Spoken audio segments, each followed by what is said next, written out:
Oke teman-teman, sekarang kita coba kasus kedua. Tadi kita udah coba kasus pertama, tapi ini kayaknya aku bikin video terpisah aja biar cukup banyak ya videonya. Jadi nggak cuman nggak cuman satu tapi langsung panjang gitu kan. Mungkin teman-teman juga bosen buat ngelihatnya. Oke, kita lanjut kasus mata lagi. Ya, yang ini ya, pasien perempuan muda 27 tahun, ada perubahan pandangan. Apa perubahan pandangan nih? Tiba-tiba buta warna kah? Apa tiba-tiba blur? Oh, 27 tahun, mata kirinya ngeblur sudah 1 hari. Ya, berarti dia apa tuh? Mata tenang. Kita nggak tahu matanya merah nggak ya. Tapi dia yang jelas mendadak. Ya, oke. Pasiennya kita cepat aja ya, settingnya emergency ini. 27 tahun, 1 hari. Oke, kita periksa mata. Habis itu coba cek matanya merah nggak sih? Kita sambil makan ya. Jadi santuy dulu. Langsung. Langsung ada hasil funduskopinya, mantap. Pupil constrict. Ini kuncinya nih, extraocular movement produce pain ya. Jadi kalau matanya digerakin dia sakit. Nah, ini kita harus curiga dia jangan-jangan ada terjadi optic neuritis ya. Karena itu khas, tapi nggak semua optic neuritis dia nggak semua optic neuritis bikin mata sakit ketika melirik gitu ya. Tapi kalau ada mata sakit saat melirik itu khas optic neuritis. Nah, kita cek juga dari funduskopinya mendukung juga ya. Funduskopinya dia dia diffuse ya batasnya diffuse. Bisa lihat pupil constrict ya, batasnya diffuse nih ya, mendukung terjadinya mendukung diagnosis optic neuritis. Nah, habis itu gimana refleks cahaya langsung tidak langsungnya? Nah, pupil constrict to light shown in the right eye but not when shown in the left eye ya. Berarti refleks cahaya tidak langsungnya juga ada bermasalah nih. Nah, berarti ada kelainan di nervus 2-nya. Nah, ini makin mendukung juga buat diagnosis optic neuritis. Apalagi pasiennya muda, perempuan, 27 tahun. Ya bisa jadi karena bisa jadi terjadi karena autoimun ya. Ya kalau kayak gini mah kita ya periksa neurologis lain ya bagus ya. Kita periksa karena ini kan mendadak ya. Siapa tahu stroke ya kan, kita nggak tahu. Ya meskipun dari funduskopinya sih nggak. Ya bisa jadi stroke kena nervus 2 ya masih mungkin. Tapi di pemeriksaan neurologis lainnya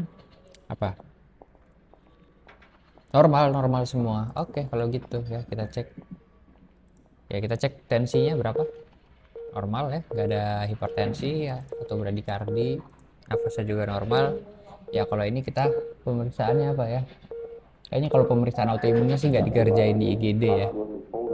Jadi ya kita lebih ke ya periksa visusnya, tonometri bisa ya kan untuk menyingkirkan diagnosis banding lain. Kalau dia matanya nggak merah dan visusnya turun begini mendadak ya bisa jadi karena dia retinal detachment ya. Cuman tadi dari funduskopinya kan nggak mengarah ke retinal detachment ya, tadi funduskopinya begini kan retinanya nggak ada yang robek atau apa gitu. Bisa glaukoma sih kayaknya nggak ya, kayaknya lebih ke yang akut kayak kasus tadi ya, tapi dia matanya harusnya merah.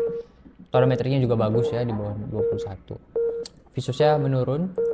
Oke. Apalagi diagnosis bandingnya? Apalagi pendarahan vitreus bisa, CRAO, CRVO gitu kan bisa, tapi dari funduskopinya tidak ngarah ke situ ya. Habis itu apalagi? Apalagi ya?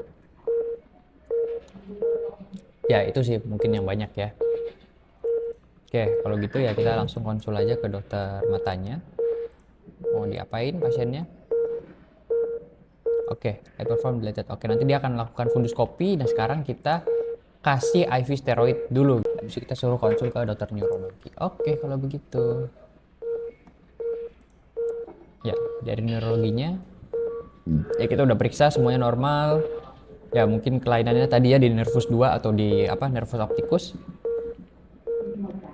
Oke, ya kita langsung aja kasih obatnya. Kita kasih, ada metil nggak? Metil bolus ya.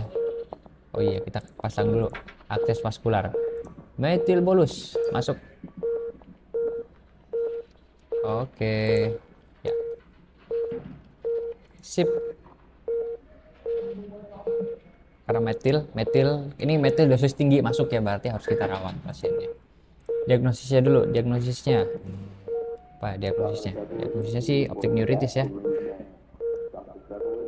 Neuritis ya, tapi kita bisa lah ya kasih diagnosis banding retinal detachment. Oke, apalagi glaukoma sih kayaknya enggak ya. CRAO, CRVO bisa lah masuk ya diagnosis banding. Yang lainnya enggak ya. Konjungtivitis nggak bikin mata ini visus turun kalau kondisi normal. Ya koral abrasi juga harusnya merah dia kan. Foreign body nggak ada foreign body, endophthalmitis merah, glaukoma ya. Kurang lebih itu ya, ini diagnosis bandingnya. Optik neuritis diagnosis akhirnya kita rawat inap karena dia masuk metil ya kan. Harus dimonitor ketat. Oke, oh ya kita cek darah dulu ya. Kan dia masuk metil ya. Cek darah. Harus cek darah dulu harusnya. Langsung masuk metil aja. Dokternya juga nggak minta ya. Oke, yang lain dalam batas normal ya. Gulanya juga bagus tadi. Bagus kan ya? Ini pakainya milimol ya, beda kayak di Indonesia harusnya. Kalau di Indonesia kan pakainya miligram per desiliter ya. Oke. Ya, kita langsung finish. Oke, ya apa yang kurang? Oh, harusnya di ininya ada yang ditambahin ya. Apa nih yang kurang? Ya, basic chemistry. Oke, setuju ya. Kita periksa apakah dia ada ya renal failure apa enggak. Ya, yang dia bisa menyebabkan penyebab lainnya ya. Oke, setuju. Harusnya di CT scan atau di MRI orbita ya kan untuk melihat mendetek penyebab-penyebab lainnya seperti peningkatan intrakranial atau ada massa gitu kan. Oke, setuju. Periksa ini juga ya status apa? Status kehamilan ya, status kehamilan karena mungkin karena ini ya karena mau dilakukan CT. Kalau CT pada kehamilan kan nggak boleh. Mungkin kalau pada kehamilan ya bisa pilihannya adalah MRI. Oke, sangat setuju. Oke, terima kasih kepada autor Dr. Jeffrey Siegelman. Mantap kasusnya. Oke, thank you. Asik.